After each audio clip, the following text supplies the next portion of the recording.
Just a few days from a possible major strike by more than 140,000 members of the United Auto Workers Union. Negotiations are ongoing.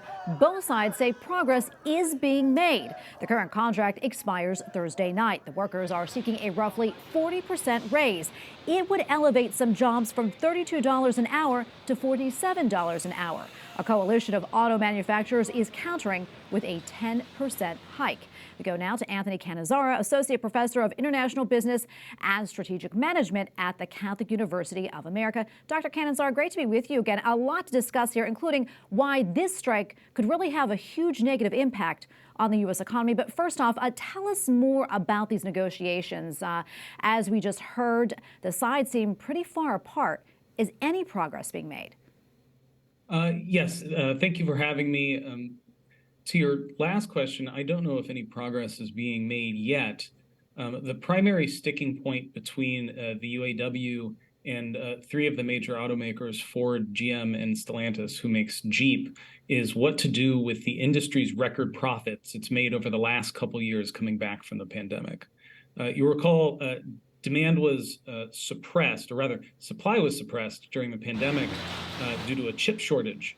And so natural supply and demand drove up the prices of automobiles. And as people started to come back to the consumer market, we saw sales at record high prices, resulting in record high profits. The union, as you said, wants a 40% pay increase. I think UAW President Shawn Fain has been repeating the record profits mean record contracts mantra for the past couple months now.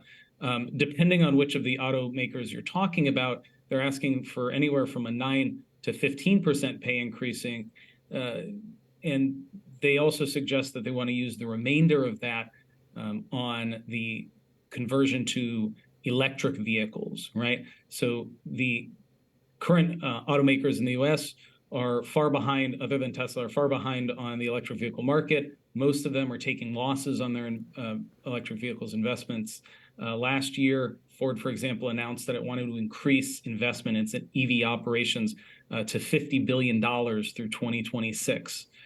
They argue this would help shore up the companies in the long run and still make the UAW workers the highest compensated auto workers in the US when compared to foreign auto manufacturers or Tesla. But despite that, they haven't seen much give on either side of the equation for with the UAW. Last week, UAW's announced that about 97% of its members voted in favor of authorizing a strike, which makes me think it's probably likely to go ahead.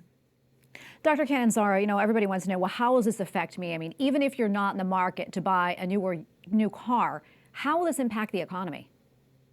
Yeah, so that's a great question. The auto industry makes up a significant portion of the American economy. And we know that when these strikes happen, they do take a toll on the industry. Back in 2019, about 46,000 workers went on strike at GM alone. That strike lasted about 40 days, and estimates put the cost of that strike at over $3.5 billion for the automaker. The UAW now has the capacity to backstop a strike of that magnitude if they wanted to. They have about $820 million in their strike fund, which could put workers at all three of the automakers on strike for about 2 months. Estimates right now are that the industry would absorb probably a $5 billion profit loss for just a 10-day strike. So a 2-month strike would have a significant impact.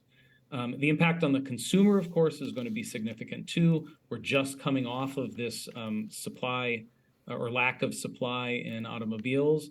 And if Detroit goes offline, we're going to see return in the high prices that we had for consumers before. We have about 30 seconds left or so. Another thing really on the radar for a lot of people right now, there appears to be a stalemate on Capitol Hill regarding a government shutdown. How do you see this playing out? That's a great question, and I don't know if I can prognosticate at this point. You have on one side, Speaker of the House Kevin McCarthy saying he'd like to pass at least a continuing resolution to keep the government open until a deal can be reached.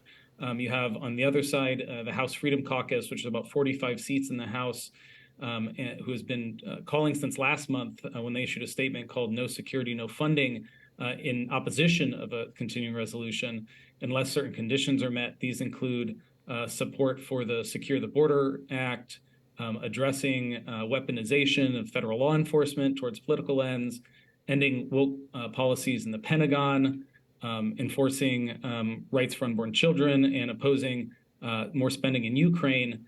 It doesn't seem to me that they've made much progress over the last since that announcement was made last month. In fact, the House Freedom Caucus just had a joint press conference in the past hour in which several members reiterated that they're not going to be supporting the continuing resolution. So I think that it's possible that we might see a government shutdown at the end of the month. Oh, Professor Cannizzaro, we always appreciate your insights. Good to see you again. Thank you so much. All right, and thank you for having me.